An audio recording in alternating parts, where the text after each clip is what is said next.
Hello everyone, hope you all are fine.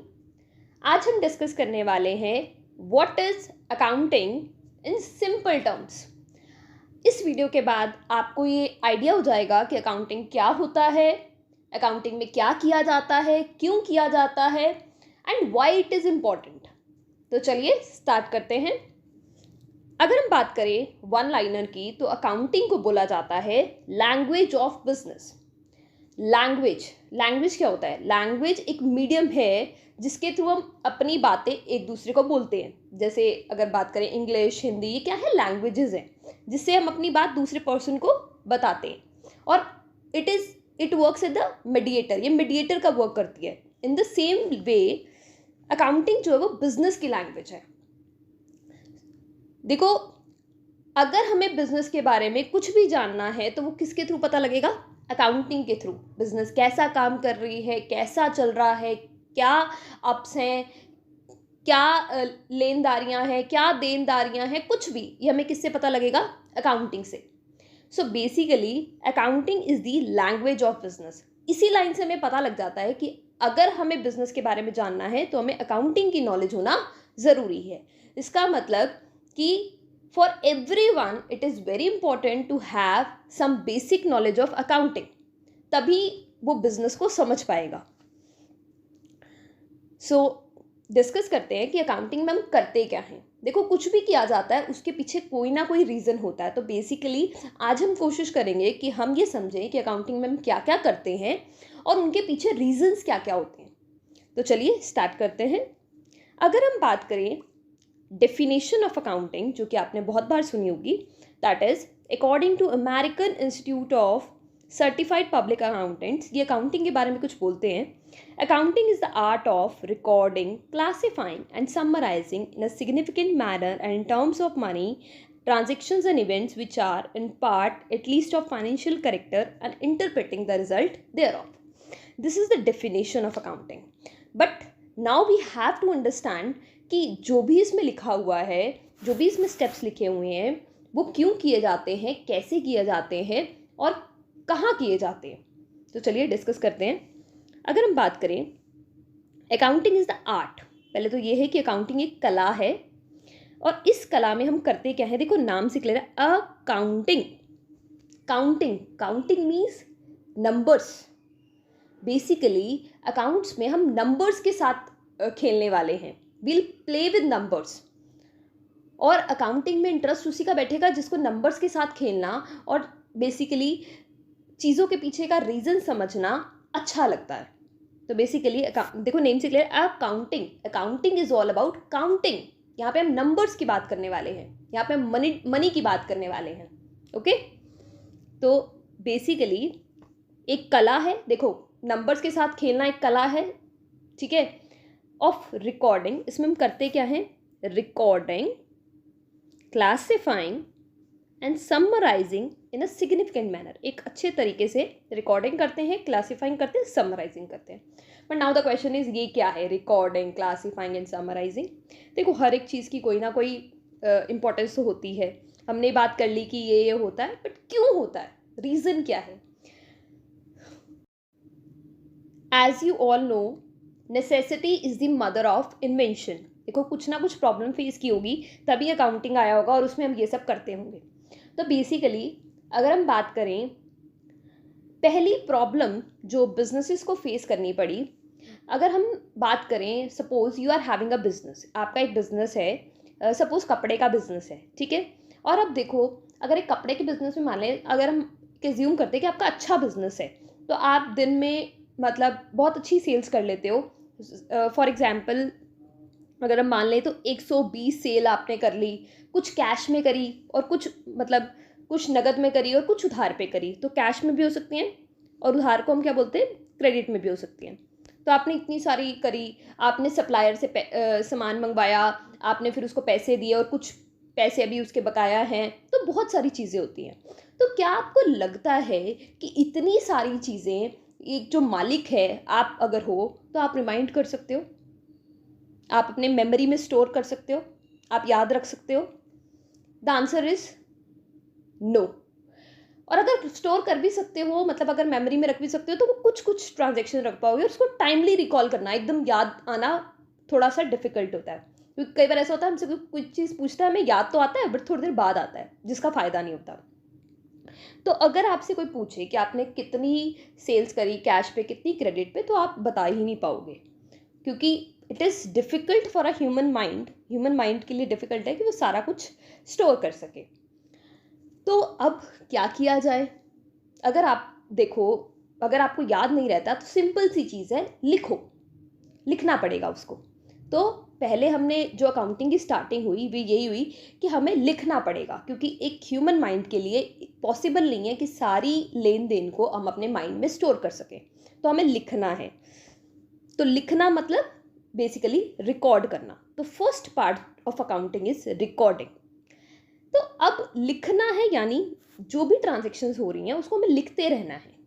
Like cell करी, purchase करी, ठीक है, सप्लायर से सामान आया, सप्लायर को पैसे दिए, सब कुछ लिखते रहना है बस। नाउ द क्वेश्चन इज, इसको आप कैसे भी लिख सकते हो? The answer is no. देखो, अगर कैसे भी लिख सकते हैं तो हमारे पास ये सब्जेक्ट ही ना होता। अकाउंटिंग जो है that is done on the basis of some rules. हम इसमें जो भी करेंगे कुछ रूल्स को फॉलो करेंगे, ठीक है। तो बेसिकली हम जो लेन देन करेंगे उसको लिखेंगे, एक बुक बनाएंगे और एक तरीके से उसमें रिकॉर्ड करेंगे। और ये जो बुक होगी, देखो हर किसी का नाम होता है, जैसे आपका नाम होता है, जिससे आपको पुकारा जाता है। अब बुक अगर आपसे पूछे कौन सी बुक है जिसमें आपने सब कुछ लिखा हुआ है, तो इस बुक का नाम होता है जर्नल। जी नहीं है यहाँ पे, जे है, जर्नल। इसमें हम क्या करते हैं, सीरियल वाइज जिसको हम बोलते हैं क्रोनोलॉजिकल ऑर्डर में, हम सारा जो लेन देन है वो रिकॉर्ड करते हैं। लाइक जो भी हुआ बिजनेस में, जो बेसिकली मनी की फॉर्म में है, लाइक सेल्स करी, कस्टमर्स को सामान बेचा, फिर कस्टमर से रिसीव किया, सपोज उधार पे दिया तो कस्टमर से रिसीव किया, तो ये सब हम रिकॉर्ड करते रहेंगे, ठीक है। तो हमने बेसिकली क्या किया, हम मेमोराइज नहीं कर सकते थे तो हमने सारी चीज़ें रिकॉर्ड कर ली, सारी चीज़ें लिख ली। तो that is the importance of recording. अब देखो, पहली प्रॉब्लम आई डिफिकल्ट टू मेमोराइज, और हमने इसका सॉल्यूशन निकाला कि रिकॉर्ड करो, एक बुक में बनाओ, और उस बुक को बोल दिया हमने जनरल। अब सेकंड प्रॉब्लम ये राइज हुई, हमने लिख तो लिया वन बाय वन एक सीरियल ऑर्डर में, बट अगर मुझसे कोई पूछे कि आपकी टोटल परचेज कितनी है, अब फॉर एग्जांपल आपने परचेज लिखी, परचेज हुई, सेल हुई, फिर परचेज हुई, फिर आपने रामू को पे किया, सपोज आपका रामू सप्लायर है, तो उसके बाद फिर आपने परचेज़ की, फिर आपने ये पूरी मोटी बुक बना ली, ठीक है। अब आपसे पूछता है कोई टोटल परचेज़ कितनी है, तो आप क्या करोगे, पूरी बुक में परचेज़ फाइंड आउट करोगे और उसको प्लस करोगे। और अगर आपसे कोई पूछता है रामू को टोटल कितने देने, फिर आप रामू रामू ढूंढोगे और फिर फाइंड आउट करोगे। ये तो डिफिकल्ट हो गया। तो अब क्या करना चाहिए, अब ये बोला गया क्यों ना, जैसे मैंने अब रिकॉर्ड किया, परचेज हुई तो मैंने उसको रिकॉर्ड कर दिया, सेल हुई तो मैंने उसको रिकॉर्ड कर दिया, फिर परचेज हुई मैंने रिकॉर्ड कर दिया, मतलब ऐसे ही रिकॉर्ड करते रहे ना हम उसमें। क्यों ना हम सारी परचेज को एक जगह ले जाएं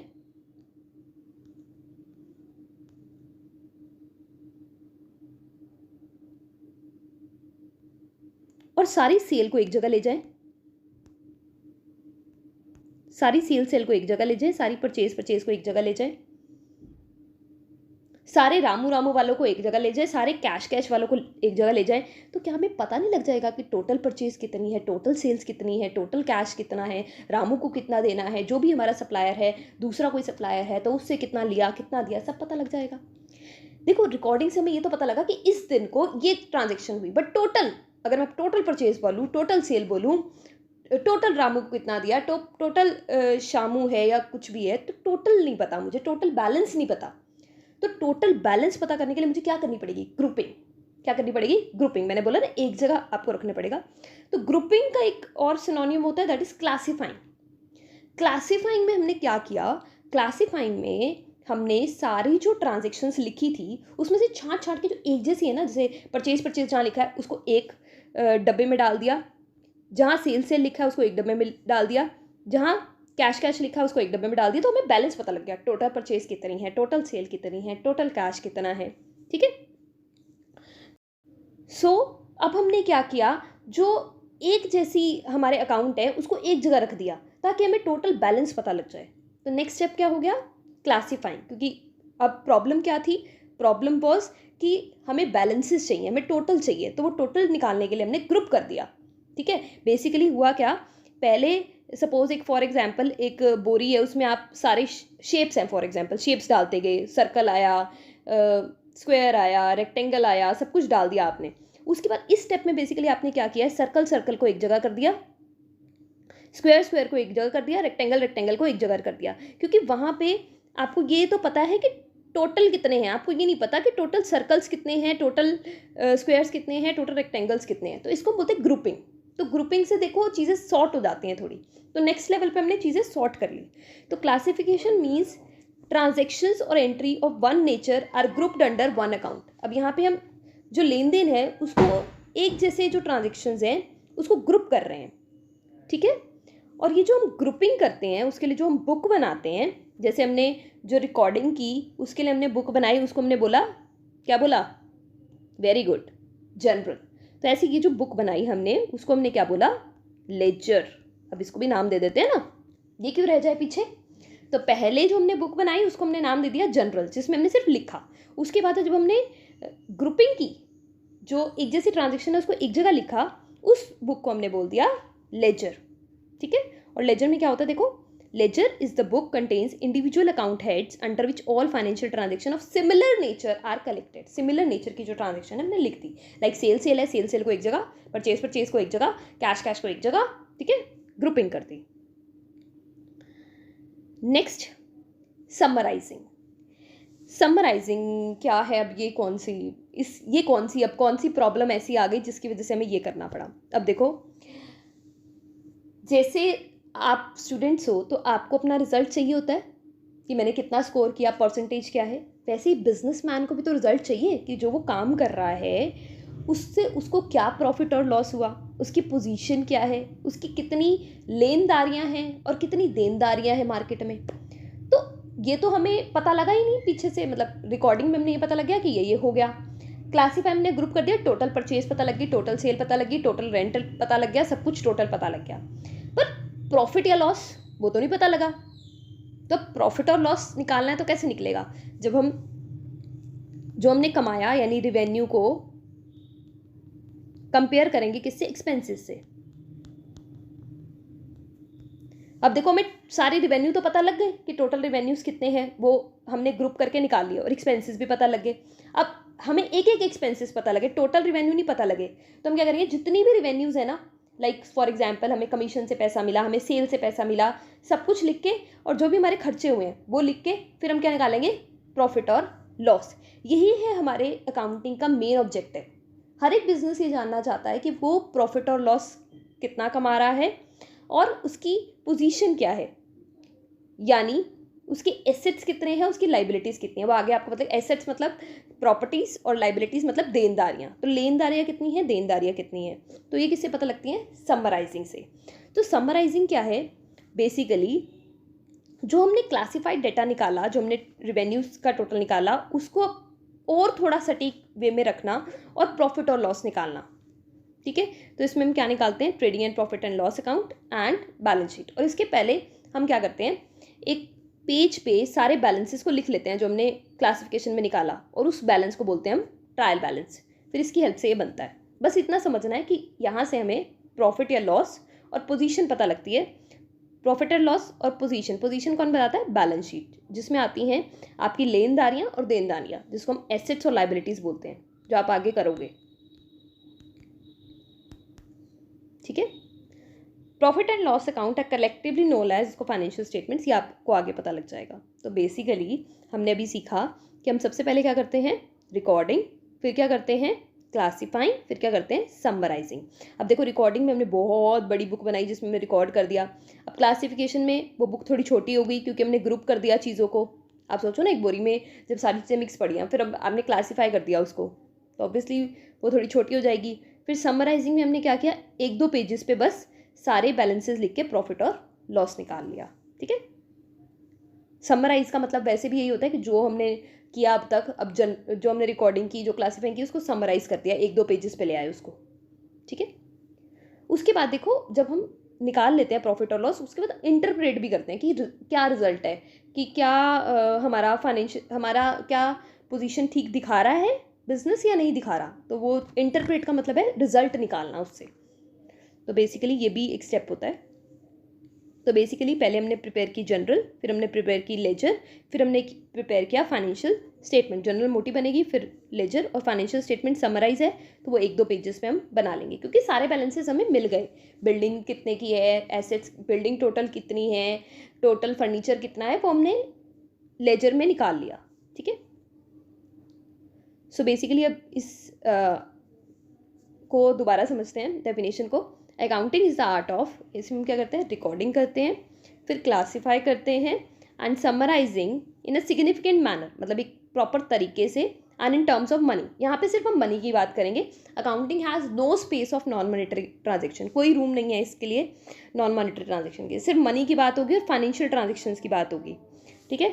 ट्रांजेक्शन्स मतलब लेन देन, और उससे रिलेटेड इवेंट्स, मतलब ट्रांजेक्शन का रिजल्ट कई बार होते हैं इवेंट्स जो फाइनेंशियल कैरेक्टर के हैं, और जब हम बना लेते हैं उसको इंटरप्रेट करना, उससे रिजल्ट निकालना, interpreting the result thereof. Okay, this is accounting. तो बेसिकली इसलिए अकाउंटिंग किया जाता है, और हर एक स्टेप की कोई इंपॉर्टेंस है, और हर एक स्टेप क्यों किया जाता है उसके पीछे एक रीज़न है। तो अगर आपको ये रीज़न समझ में आ जाता है तो अकाउंटिंग आपके लिए ईजी हो जाती है, रेदर देन अगर आप क्रैम करोगे तो क्रैमिंग से क्या होगा कि आप अभी तो बहुत जल्दी कर लोगे कि किसी ने बता दिया कि ये लर्न कर लो, बट बाद में आपको दिक्कत आएगी। Hope it's clear. Thank you so much for your time and attention. Have a great day ahead.